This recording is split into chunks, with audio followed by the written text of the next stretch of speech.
Hey everybody, DXUN here, and I wanted to make this quick video explaining a little bit how the world quest system works, because certain people are making videos and I don't think they explain, either they don't explain it fully properly to the point where it's kind of confusing. So I wanted to really dig into it a little bit deeper, and hopefully that makes it more, it gives you more of a clearer picture. So how does it start? I actually work on Eastern time, so at 11 Eastern all the fucking everything is resetted. So if let's say you decided to start a dungeon and you're like halfway through and then it hits 11, it will kick everybody out of that dungeon and reset it, or ask you, actually at that point it'll ask you, do you want to keep going with this instance or do you want to restart it from scratch, right? So basically it's giving you the choice to say, okay, if you kill half the bosses you can go back and kill again those bosses and do the rest, or you can say, fuck this, I just want to get it over with and finish the last two really quickly and be done with it. But it gives you the option, so it's there. But at 11, again, everything resets, Eastern. Now, 3 hours less for Pacific, and whatever your time, if it's Mountain Time or Central or whatever you want to fucking call it, figure it out from there, right? From 11 Eastern or from 8 Pacific. 8 to 9, 9 to 10, yeah, 3 hours. There you go. So just making sure I had that right. Then after that, for the PvP quests, right, they are either 2 hours or 4 hours in length. Now, if let's say the 2 hour fully goes out, it's going to reset it, give you another one for 2 hours, and so on and so forth. Now, if you actually do it within that time frame, what's going to happen is you're not going to get another one for 3 hours. So let's say if they gave you one at 11, right? So 11 to 12, 12 to 1, 1 to 2. So the next one's going to be at 2 o'clock in the afternoon. And then after that, the next one is going to be at 5 in the afternoon. That's if you do them as they come by, right? Especially on the weekends when we have more time, it's easier to track those down and really do them as they go, because they usually are the ones that are going to be like yellow the quickest as soon as they appear, because most of your quests have like days or lots of hours to actually get completed. So unless you really are falling behind, the priority should be the PvP quest as soon as they pop. Again, starts at 11 Eastern, 2 in the afternoon, 5 in the afternoon, 8, and then at 11 at night, now there's a bunch of other quests that will spawn as well. And that's basically the gist of it. I didn't go too much after that, but I'm assuming it works the exact same way, right? So the 11 and then the 11th, the 211 hours for Eastern time have that in common, where they give you quests from all the different areas.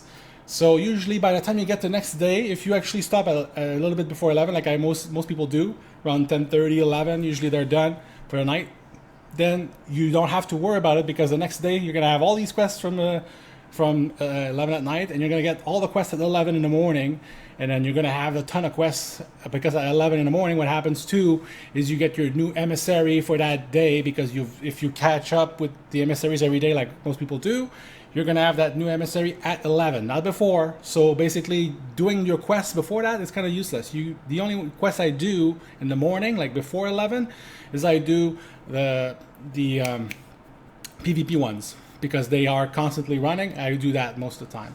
So that's how it really works. Again, if you haven't done it, it's going to reset automatically, give you another 2 hour window. But again, the way it works really is that if every 3 hours there's a new PvP quest that will come in if you do them in the right timings. So it's kind of weird a little bit how it works, but again, that's how it works. And the PvP aspect of it is really good, because especially if you don't want to get into the dungeon, because everybody's being like, oh, you have to have 800 and something to do mythics or whatever, which is really annoying and retarded, because most people can actually do this properly with lower gear. I mean, I've done mythics with 800 gear. And people are like, oh, you have to have 850, blah, blah, blah, and if it's like the arc way and you're melee, you're not getting invited and all that stuff. Like, you can avoid a lot of that crap if you don't have a guild, and just like go into the PvP aspect of the questing. And then what happens is this here, as you can see, I actually enjoy PvP a little bit more than I do normally doing these. But again, it just goes to say that you're just going out there. Most of it is PvE anyway. You're just killing mobs. There's a few spots like the arenas where you might actually encounter people trying to kill you because it's not because they want to PvP necessarily. It's just because they want to get their shit done quicker. So they're just they're just killing you because usually it's the mobs are like 5% and killing people is 10. So it's a little bit faster. But it gets done, and that's the end of it, really. If again, you can avoid the arenas, you don't have to do those if you don't want to.